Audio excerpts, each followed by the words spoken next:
La revolución democrática llevada a cabo por Irigoyen, pero de la cual ni él mismo confiaba, encuentra sus propios límites en el contexto mundial de crisis. Un primer intento de democratización política termina en un golpe de Estado en la década del 30. Este será el triunfo de las Fuerzas Armadas y la oligarquía nuevamente se asegurará de sus conexiones con el imperialismo.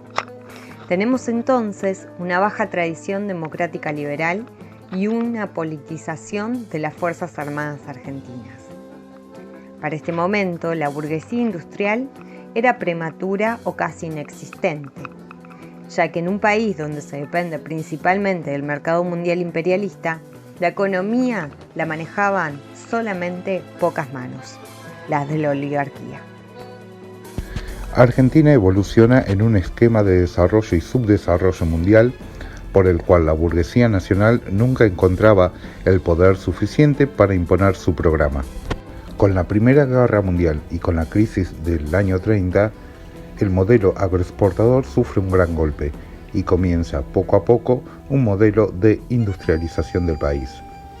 Por lo tanto, el país sufre otro cambio demográfico importante. Pero esta vez la migración no será transatlántica, sino más bien del campo hacia las ciudades. Mientras tanto, los obreros se encuentran en un proceso de transición. Sus fuerzas están dispersas, pero poco a poco la unión se va haciendo a través de la centralización sindical a pesar de sus diferencias. La burguesía nacionalista industrial ha ido creciendo en peso, pero falta un partido político que lo represente. Como no existía una alianza entre la oligarquía y la burguesía, este último sector, que era raquítica y no podía valerse por sí mismo, va tomando impulso y para 1943 terminará afirmando su importancia cualitativa. Aunque no tiene un partido político propio, contará con el sector militar, que es industrialista, en el cual Perón será su dirigente más lúcido. Coincidentemente a lo que sucede en Latinoamérica, el populismo se origina y desarrolla en la lucha antioligárquica, en la transición a la democracia y en el combate al liberalismo. Estos atributos los vemos reflejados en el proceso que comienza con Irigoyen y culmina con Perón. En un contexto de Guerra Fría, donde el Partido Comunista no logra hacer eco en las nuevas masas obreras, el mensaje de Perón, nacionalista, antiimperialista y al mismo tiempo antisocialista y antiliberal, les resulta más seductor. La gran movilización del 17 de octubre queda fijada como la fecha donde se produce el pacto entre la burguesía nacional y el nuevo proletariado urbano.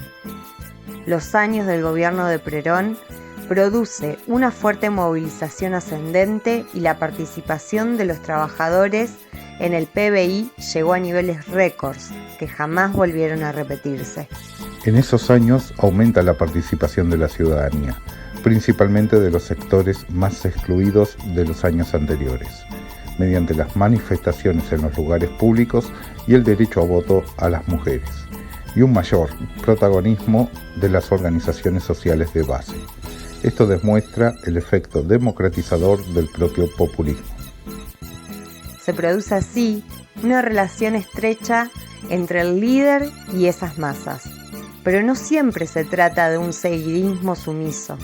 El pueblo es un nuevo sujeto social con intereses propios y en esta relación de líderes y seguidores se da una dinámica de reclamos, avances y concesiones tanto de un lado como del otro. El claro intento de representar a todo el pueblo argentino por medio de la llamada conciliación de las clases falla. Hay sectores que muestran su descontento y se empiezan a aglutinar en un frente común llamado a partir de ahora antiperonismo. Como dice Laclau, el populismo tiende a la polarización y entre los sectores disidentes estaban primero la oligarquía desplazada, ciertos sectores de las Fuerzas Armadas y posteriormente la pequeña burguesía o clase media que se vio desplazada como sector decisivo en las contiendas políticas.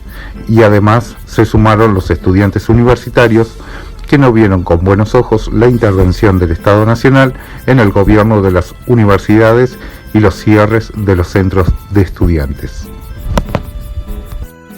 Durante este periodo hay que destacar la nacionalización de sectores críticos de la economía: bancos, telecomunicaciones, trenes, empresas de energía. Pero hay que destacar que no fueron expropiaciones revolucionarias, sino que fueron nacionalizaciones con indemnizaciones.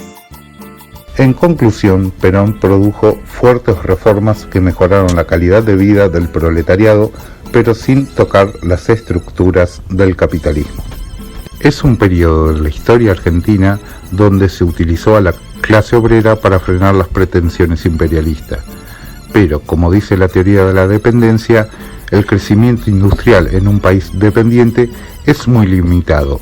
Es ahí cuando las contradicciones de clase no tardan en aparecer y el pacto social se agrieta.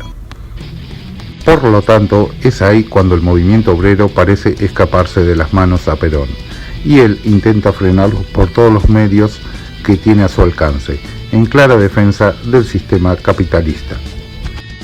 Esta ambigüedad entre el líder, Perón, y sus bases es lo que hace difícil de clasificar al movimiento peronista dentro del esquema clásico de la política europea, y su paso dejó una clara huella en la dinámica de la política actual argentina, donde mucho de lo que se discute es en base a esa dicotomía de peronismo versus antiperonismo.